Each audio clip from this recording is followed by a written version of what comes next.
Now starts the show, where it started by Sumitra with some slides, and after that the survivors will give a talk, and then we'll come back and we'll close with Sumitra. This is Sumitra. How long is the slide, Sumitra? About maybe 10 minutes or so. 10 minutes. For 10 minutes, you'll be learning all about BCWA. I'm not going to bore you on video.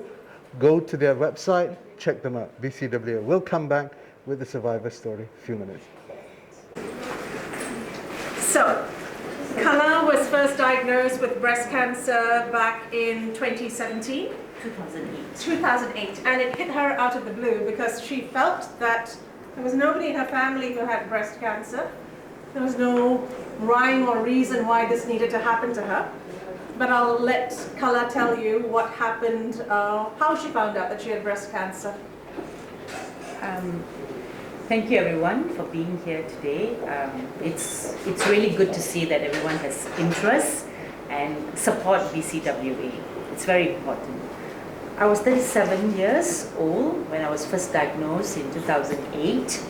I'm the youngest of 3 daughters, the pet in the family, and it was very, very difficult. My dad and I, we have a very close relationship, and he was not around. He had passed on some years prior, so it was very difficult, but I had a very good surgeon. I had good support from, back then was Ranjit. Yes. Yeah. She was the president of BCWA. She talked me through the entire process of, from the start to the end, the surgery, the after effects, the treatment plan, all of that. So I had good support from BCWA. My friends, my family, my 7-year-old daughter, who just started school, so it was tough. But as they say, mind over matter, you grit your teeth and you start it and talk about it, you know. Kuala, perhaps you can tell us, how did you find out that you had breast cancer? So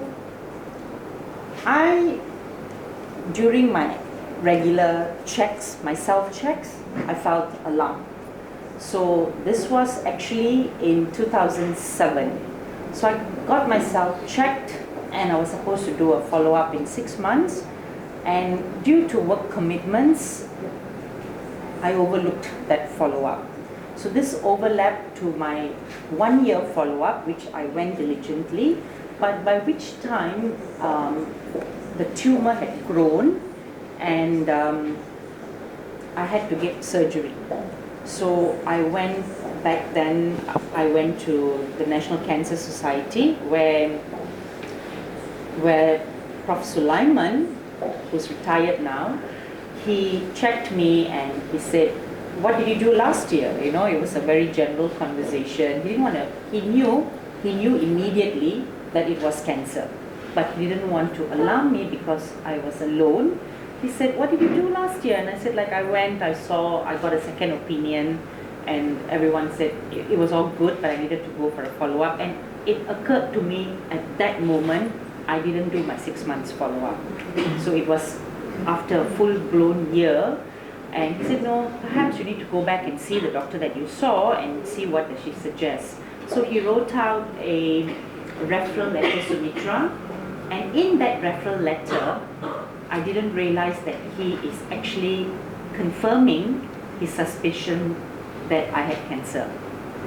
So when I went to UMSC, I was diagnosed. I spoke to Prof. Yip and she said, no, we need to get a biopsy done, and that got done almost immediately, and my test results came back that it was confirmed positive. Because I was young, Sumitra, and UMSC didn't have a plastic surgeon, right, who's specific for breast cancer patients. He was actually, this person was actually abroad and undergoing a course. She didn't want me to wait, and she felt that because I was young that I needed to get a mastectomy done. So she proposed to me that I get my treatment at 25. So it started from then on. Okay. So I think many of us would have heard about chemotherapy, and you hear it in passing. You hear that, oh, it's awful, and your hair falls out, and you feel nauseous. But what is the reality of chemotherapy? What does it really feel like? It makes you very, very sick. You are horribly sick. Back then, right, technology, medicine has advanced tremendously over the last few years. I was very weak. Thankfully, I had a maid with me who had been with the family for almost 5 years with my sister, and she was 4 years already, 4th year with me, so she took very good care of me. And I had my mom, who's a registered nurse, my aunt, my sister who's a doctor, brother-in-law's doctor. My 7-year-old daughter was amazing, for someone who's so young. I got a book from the National Cancer Foundation, how to break the news to your young child. So they had books to facilitate that journey. So she was at the age of 7, she was very well aware that her mom had cancer. So, yeah. And you went through, cycles of chemotherapy, and you started to kind of get better. And we spoke about this yesterday, and I asked you whether you would talk about it. But not everything was coming up roses, because in the process, your marriage ended. Correct. So it was already, I was going through a personal turmoil even before the cancer. And when I was diagnosed in 2008, I told myself that I want to live, I want to be happy, and I deserve a second chance at love. So that was the determination that I had. And at that time, I was working for a family-owned business, amazing employers, Sumitra. 201 support from my employers. And that's important. Yes. All right. So you know that whatever time that you take time off work, when you go back, your job is there. It's secure. So it was, I would say, difficult, painful, but I was blessed in many ways.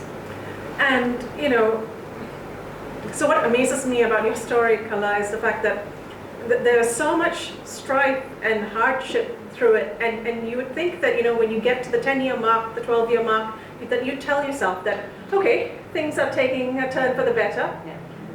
And then you got retrenched, and the pandemic hit, and you got diagnosed a second time with cancer. Yes, in 2021. But so what's important is that whether you're diagnosed or not, once you reach 40, you need to get your annual checks done. That is very, very important. I unfortunately do not buy women, especially those who have gone through pregnancy, delivery. These are all very, very painful experiences that you go through. So I cannot accept when a woman tells me that I am afraid to go for a mammogram. I am afraid to go for a pap smear. I do not buy into that. These are very, very important annual checks that every woman must do. So I was very diligent. I had an amazing set of doctors in Petaling Hospital. It's a private hospital, but amazing. Dr. Patricia Alison Gomez, she's my guardian angel. She fixed me, not once, not twice, many times she fixed me. And the team that Dr. Patricia works with, the radiology team, they are so invested in what they do. They are so thorough, and they caught sight in 2020 at the start of the pandemic. They caught sight of something, but they said, don't be alarmed about it, come back and see me in 6 months, which I did. No change in 2020 September. But in 2021, at the start of 2021, the variant, the COVID variant was very, very strong.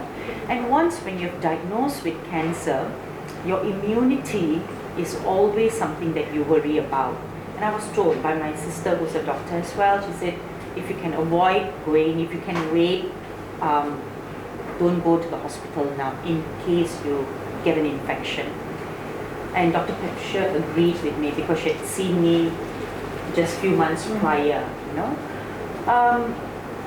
I waited, and when things kind of settled down, I went back. I got my blood test done, I got my mammogram done, and when I went to see her the 3rd week of June, she told me, my dear, you know, Dr. Josephine is my radiologist, my chief radiologist, and Dr. Josephine thinks that you should get she recommends that you do a biopsy. And I'm like, why? No, we just want to be clear. Yeah.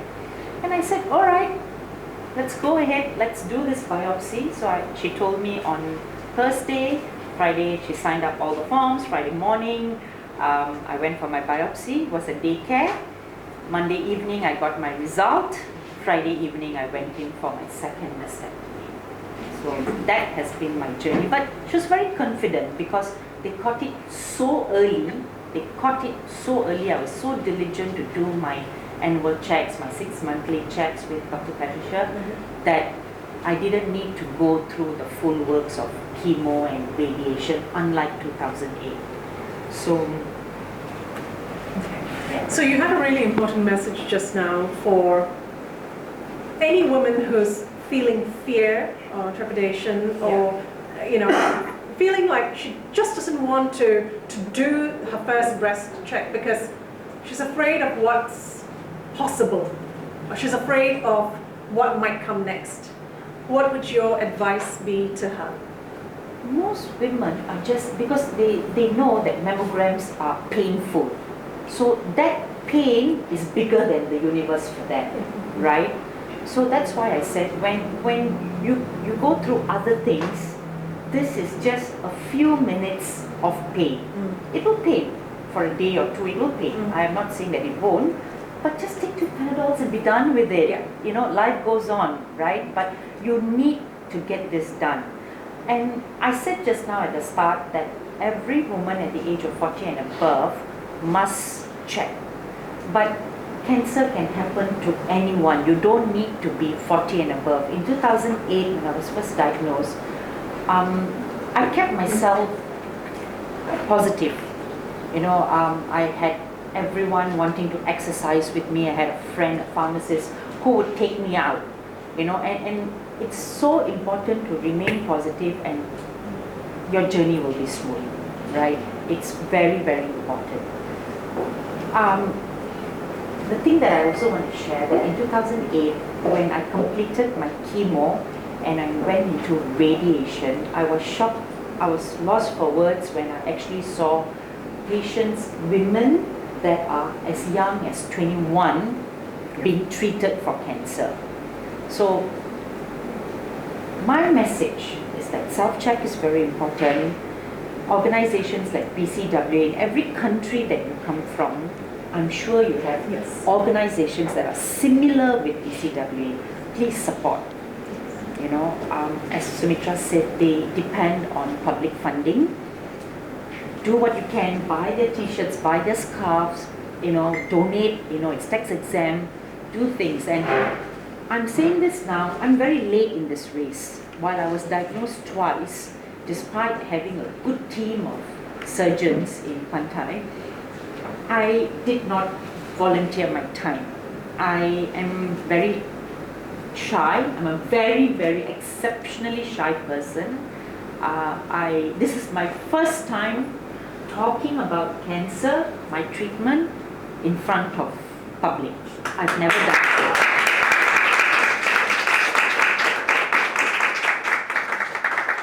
In 2008, 6 months after I was diagnosed, my mom's sister was diagnosed.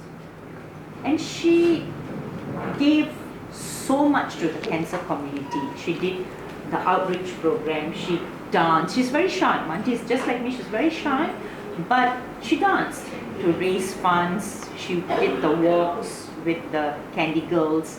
She did everything, you know. So, and she passed on this year. Not of cancer, her heart gave up on her, and I felt that, look, somebody in the family needs to continue Mantis work. So I said, all right. I signed up as a life member of BCWA and I'm starting. No, we're not letting you go. Thank you, Kuala.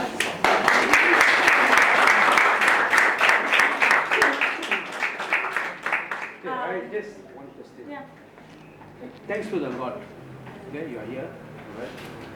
Right? What kind of a food you consume at that time? Because in my family, my auntie also affected in this case. Okay, she already removed one side. Okay. So at the start of my chemo, I was advised, don't take things like your essence of chicken, that strengthens, which generally strengthens you. Avoid any kind of Chinese herbal medication, right? Because it contradicts with your chemo treatment. Don't take raw food. Make sure it's freshly cooked. Eat fresh food. Avoid things that would probably cause you allergies and things like that, your skin to age and all. So those were the standard thing. But yeah, and I'd also jump in to say that when it comes to diet, the only person that you should be consulting is your oncologist. yes, Every cancer case is different. yeah. Every cancer patient is different, and the only person who should be giving you food advice is the dietitian through their oncologist. Yes. Yeah, and definitely stay away from WhatsApp forwards that advise you to drink lemon water and whatever else. So before I end my sessions, a lot of people, male, female, young, old, they're very, very reliant on Dr. Google. Please don't do that, right? Don't be afraid. There's always somebody to hold your hand and say it's going to be all right, right? But you need to make that first step. Take that first step and get yourself checked, right?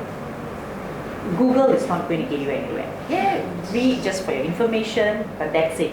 Don't let Google diagnose you. You need a proper breast cancer surgeon, a doctor, qualified doctor to check you and to advise you.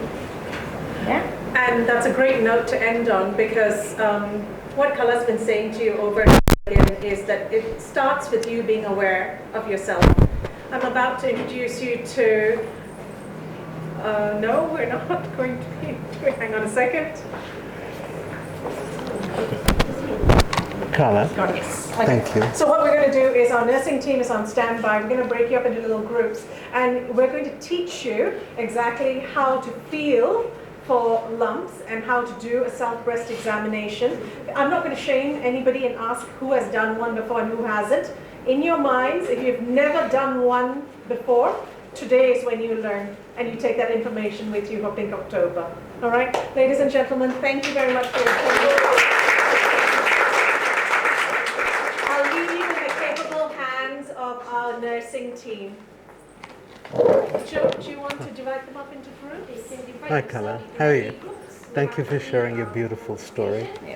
I, for one, am one of those procrastinators who've never really supported breast cancer, physically or financially or even doing anything. I just talk a good game and I said, stand up for Pink. But today, I tell you, I'm going to do something about this. Thank you very much. Congratulations. You're going to be around for another 2-3 decades, and we'll talk again many times. Give me a parting word to everybody. Self-check is important. Don't be afraid. There'll always be someone to hold your hand.